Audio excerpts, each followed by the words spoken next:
Imagine stepping into a cage surrounded by thousands of screaming fans with no way out until the fight is over. The rules? There are some, but they're not much different from an old-school street brawl. You can punch, kick, elbow, knee, and even slam your opponent into the ground. Welcome to the world of MMA, the mixed martial arts, often called the most dangerous sport in the world. But why? What makes it so different from other combat sports? And why do so many still willingly sign up, knowing the risks involved? Let's dive into what truly makes MMA so dangerous, and why the fighters who enter the cage deserve a lot more respect than we often give them. The first thing to understand is the level of combat involved.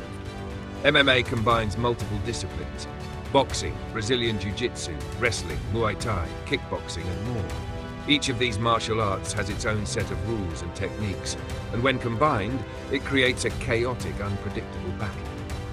Unlike sports like boxing, where you're primarily focused on the upper body, or wrestling, where it's mostly about grappling, MMA fighters are trained to use every part of their body as a weapon.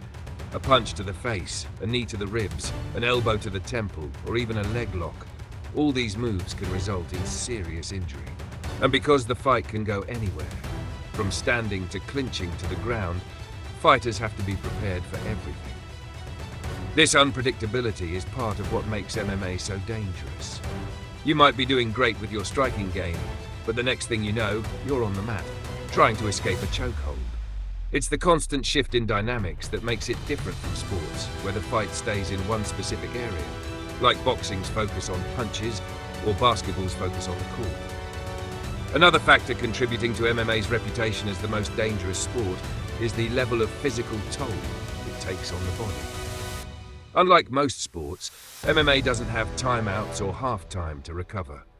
A fighter is expected to go all out for 15 to 25 minutes of intense combat, all while taking brutal hits to the head, body, and legs.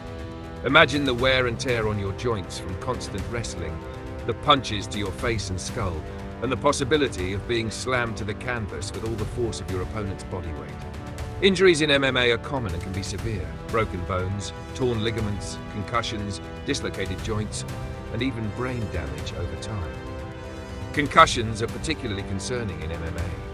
In many other sports, like football or soccer, there are clear protocols for handling head injuries, and players are often pulled from the game if they show signs of a concussion. But in MMA, the fight continues until a fighter either taps out, is knocked out, or the referee stops the fight. Sometimes fighters push through even when they're clearly injured, ignoring warning signs just to stay in the game. This culture of toughness, while admirable, puts fighters at a greater risk of long-term neurological damage.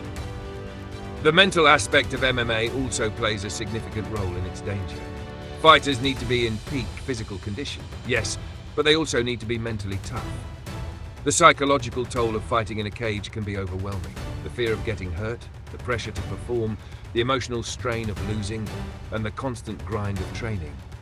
It all adds up. Fighters face mental fatigue just as much as physical fatigue. This mental strain can lead to decision-making errors in the heat of the moment, which can put them in even more dangerous positions during a fight. Add to that the reality of knowing that some fights may end in serious injuries, and it becomes clear why MMA is called a high-risk sport. But let's be real. Why do they do it? If MMA is so dangerous, why do fighters keep coming back to the cage even after suffering defeats or injuries? It comes down to passion, drive, and ambition. Fighters train for years, sacrificing their bodies, time, and often their personal lives to compete at the highest level. The thrill of the fight, the glory of victory, and the pursuit of a championship belt are powerful motivators. For many, it's more than just a sport, it's a lifestyle. And even though the risk is high, the rewards can be life-changing. There's also something inherently human about MMA.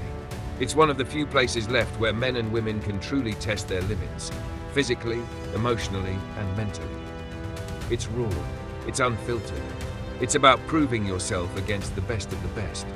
There's no hiding behind a team or equipment. It's just you and your opponent, mano a mano. That's why MMA continues to draw in both fighters and fans.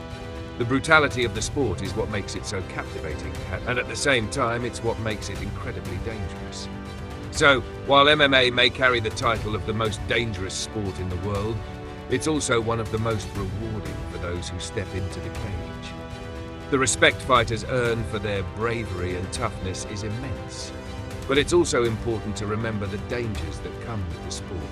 The physical injuries, the mental toll, and the long-term health risks.